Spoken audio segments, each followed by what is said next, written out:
Our own Ryan Clark says Mike Tomlin needs to shoulder some of the blame for the drop-off. Take a listen. As much as we love Mike Tomlin, we have to be honest. It is year after year of showing promise, of giving hope, and then falling flat early on in the playoffs. There has to be some change in that pattern. Of course, that coming from Ryan Clark, who won a Super Bowl at the Steelers. Stephen A., does Tomlin deserve more credit or criticism this season?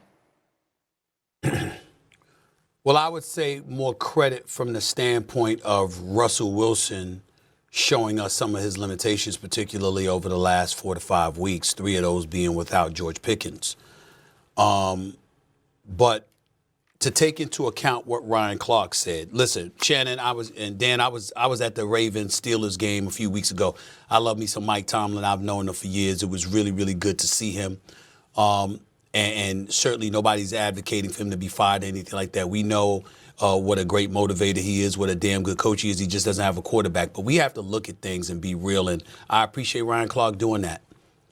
The Steelers are literally crawling into the playoffs. They are in the midst of a 4-game losing streak. And if they get bounced out by the Ravens, this was Saturday night, which, let's face it, everybody expects to happen, that will be 9 years since the Steelers and Mike Tomlin specifically has won a playoff game. That's unacceptable. That's unacceptable. And there is no way around that. And so I appreciate what Ryan said, because if you're pointing about what we've seen over the last 4 or 5 weeks, and overall a 10-7 season, considering the fact that you've been trying to find a quarterback now seemingly for years, I get it. But ultimately, going to playoff victory, you haven't had a playoff victory since 2016. How can we not look at Mike Tomlin? You have to. Well, I would hate to say I told you so about him, but I kind of told you so about him. I say credit because he's gotten him to this point. It's not necessarily a diverse roster offensively, talent-wise. Outside of George Pickens, there's not a ton of playmakers. I do know this. Russell Wilson's QBR this year is 51.4. Justin Fields' QBR this year is 51.3. So I do think that Justin not playing has definitely hurt some of their run game, which has been a massive issue ever since Russell Wilson's taken over. It's the credit to get them to the point. They still have a shot. I do not expect them to beat Baltimore. I fully expect Baltimore to shut down George Pickens and make this offense play in the style that they want. Remember a couple weeks ago, guys, I said they're going into the postseason probably in the worst situation quarterback-wise outside of Denver. I don't know if people feel that case anymore either. Bo Nix is playing pretty good football. So while Russell Wilson has had some good moments this year, I think that peak when he first played and what we've seen recently, it's a little bit closer to what we've seen recently than that peak. But I still credit Mike Tomlin. Very good football coach, great accomplishments, doing it all without a high-end quarterback. Shannon? So what's the difference between Mike Tomlin and Mike McCarthy? Every year we say the same thing. Stephen, we can make this same case. We can make this same argument about a lot of coaches. They don't have great quarterback play, but we give Mike Tomlin grace. Look at Mike Tomlin condones a lot of activities that go on. Look at his wide receivers. Look at George Pickens. Look at Deontay Johnson, Chase Claypool, AB. Who's been the head coach over all those guys, Stephen A? So shouldn't we hold Mike Tomlin accountable for some of the things that go on in Pittsburgh? Well, they moved on. It's almost like everything good. Chase Claypool and Deontay Johnson as well, though. I mean, they did move on from those guys. And I will just share this with you, Shannon. Mike Tomlin takes I've had him say to me, the development of the man is something that he takes very personally. So I do think that he tries to hang on as long as possible with some guys that maybe need a little bit more of that support system. That's fair, Dan, but that's not what he gets paid for. The question, that's fair, but that's not what he gets paid for. Why is this a reoccurring theme in Pittsburgh, and it doesn't seem to be a reoccurring theme with that position at any other places? Why does this happen all the time at Pittsburgh? So he does deserve some blame for that, because behavior, penalties, things of that nature, you coach it or you condone it. Now, with that being said, we give him a lot of credit. We gave him kudos for when they was 10-3. But now what? I mean, so we gonna put all that at Russ' feet? So I'm just trying to figure this out. That we give Mike Tomlin. I think Mike Tomlin is a damn good coach. But hey, he has to bear some. Stephen A., you said it. Hadn't won a playoff game in 9 years. Last playoff win came in 2016, and all these hadn't been. He had Ben Roethlisberger. He had AB. He had Le'Veon Bell on some of those teams. Remember? Were they any good back then, Dio?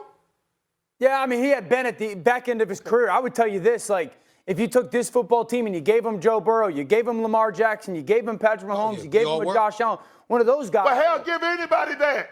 Give anybody that. Well, damn, that's what we doing. We take the best players and give them to Mike Tomlin. At some point in time, at some point in time as a coach, you don't get to have, you play poker. You don't get to have a four of a kind. You don't get to have a royal flush every hand. Sometimes you got to win with an inferior hand, Dio. And I think we have football works. But that's the point. We have the empirical data that he does do that. Yeah. But when he has to go against a full house, he loses because he doesn't have the cards. Yeah. And that's like, we could sit here and say all we want to. At some point, Shannon, how many people are winning playoff games? Bunch of black athletes and one is better than the other. What the hell am I supposed to do? Act like they're green? What am I supposed to do? You're talking about the actual participants, recognizing that if you are a professional athlete, what we're talking about is you against your contemporaries. We're not talking about you against us, okay? We're talking about you against your contemporaries, and you have to make a choice. So I think it's incredibly important, Shannon. I just wanted to say that to you, Dan, as well. Yeah. When we're sitting up here, we know we ain't going there. If something is a racial issue, America, do you think that Shannon Sharpe or Stephen A. Smith would hesitate to say so? I don't think we would hesitate to say so. So knowing that about us, if we're not making it about it and we're just evaluating stuff, we don't need to be apologetic or preface every comment by showering flowers upon people and making sure we throw a bunch of superlatives and compliments out there before we evaluate what the hell we watched. No doubt. Absolutely. So I completely agree with that, and that's why we got to celebrate what these guys have accomplished this year. My kind of last 2 points on this is this. I mentioned Buffalo with Josh, 3 points per drive was historic. Josh accounts for 80% of Buffalo's offense. As great as Baltimore's offense has been, Lamar accounts for about 68%. That is value. The last thing is this. I'll keep it real. If you don't give Josh Allen the MVP, it's just because you don't want to. You didn't give it to him in the past because you said his turnovers and negative plays were the issue. He got rid of that. I'm not going to go that far. It's too close. He got it's too rid close of that, to say that, Dan. It's too but close. But he got what is always said about him. One thing, and it's the best it's ever been. Yep, absolutely. Go ahead, Shannon. No, we're actually going to leave it. Yeah, you're right, Stephen A. I get that a lot of times because anytime I evaluate a black quarterback, I'm buck dancing, I'm fetching and stepping, and I'm cooning. If I say something negative about the white quarterbacks, I don't like white people. Well, considering that I'm getting it on both sides, I know I'm calling it right down the middle. So y'all continue that commentary, and I'll continue to evaluate the people like I evaluate them. I don't care what color you are. I'm evaluating performance against said performance. Josh Allen is a very, very tough vote, and I think both guys and Dale, I think we're all in agreement.